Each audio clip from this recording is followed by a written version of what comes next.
किताब मुकद्दस में से सलातीन की दूसरी किताब के 13वें बाब की तिलावत। और शाह यहूदा अखजिया के बेटे युआस के 23वें वर्ष से यहू का बेटा यहू आखिस सामरिया में इसराइल पर सल्तनत करने लगा।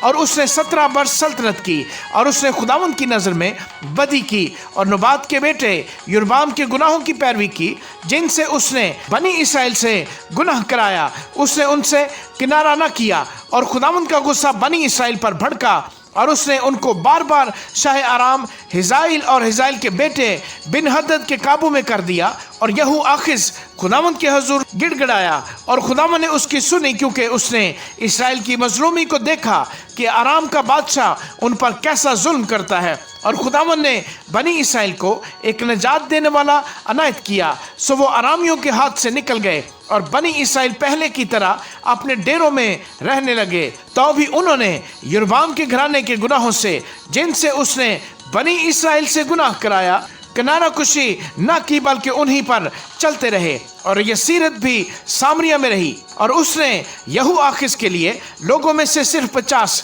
सवार और 10 रथ और 10,000 प्यादे छोड़े, इसलिए कि आराम के बादशाह ने उनको दबा कर डाला और रौंद रौंद कर खाक की मानद कर दिया। और यहू आखिस के बाकी काम और सब कुछ जो उसने किया और उसकी कुव्वत सो क्या, वो इसराइल के बादशाहों की तवारीख की किताब में कलमबंद नहीं। और यहू आखिस अपने बाप दादा के साथ सो गया और उन्होंने उसे सामरिया में दफन किया। और उसका बेटा युआस उसकी जगह बादशाह हुआ। और शाही यहूदा युआस के 37वें वर्ष यहू आखिस का बेटा यहू आस सामरिया में इसराइल पर सल्तनत करने लगा। और उसने 16 वर्ष सल्तनत की और उसने खुदावंद की नज़र में बदी की और नबात के बेटे यरबाम के गुनाहों से, जिनसे उसने इसराइल से गुनाह कराया, बाज ना आया, बल्कि उन्हीं पर चलता रहा। और युआस के बाकी काम और सब कुछ जो उसने किया और उसकी कुव्वत जिससे वो शाह यहूदा इमसिया से लड़ा, सो क्या वो इसराइल के बादशाहों की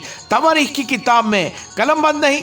और युआस अपने बाप दादा के साथ सो गया और यरबाम उसके तख्त पर बैठा। और युआस सामरिया में इसराइल के बादशाहों के साथ दफन हुआ। और अलीशा को वो मर्ज लगा जिससे वो मर गया। और शाह इसराइल युआस उसके पास गया और उसके ऊपर रोकर कहने लगा, ऐ मेरे बाप, ऐ मेरे बाप, इसराइल के रथ और उसके सवार। और अलीशा ने उससे कहा, तीरों कमान ले ले। सो उसने अपने लिए तीरों कमान ले लिया। फिर उसने शाह इसराइल से कहा, कमान पर अपना हाथ रख। सो उसने अपना हाथ उस पर रखा और अलीशा ने बादशाह के हाथों पर अपने हाथ रखे और कहा, मशरक की तरफ की खिड़की खोल। सो उसने उसे खोला। तब अलीशा ने कहा कि तीर चला। सो उन्होंने चलाया। तब वो कहने लगा, ये फतह का तीर खुदावंद का यानी आराम पर फतह पाने का तीर है, क्योंकि तू अफीक में आरामियों को मारेगा यहाँ तक कि उनको नाबूद कर देगा। फिर उसने कहा, तीरों को ले। सो उसने उनको लिया। फिर उसने शाह इसराइल से कहा, जमीन पर मार। सो उसने 3 बार मारा और ठहर गया। तब मर्द खुदा उस पर गुस्सा हुआ और कहने लगा कि तुझे 5 या 6 बार मारना चाहिए था, तब तू आरामियों को इतना मारता कि उनको नाबूद कर देता, पर अब तू आरामियों को फक्त 3 बार मारेगा। और एलीशा ने वफात पाई और उन्होंने उसे दफन किया और नए साल के शुरू में मुआब के जत्थे मुल्क में घुस आए। और ऐसा हुआ कि जब वो एक आदमी को दफन कर रहे थे तो उनको एक जत्था नजर आया। सो उन्होंने उस शख्स को एलीशा की कब्र में डाल दिया और वो शख्स एलीशा की हड्डियों से टकराते ही जी उठा और अपने पांव पर खड़ा हो गया। और शाह आराम हजाइल यहू आखिस के अहद में बराबर इसराइल को सताता रहा।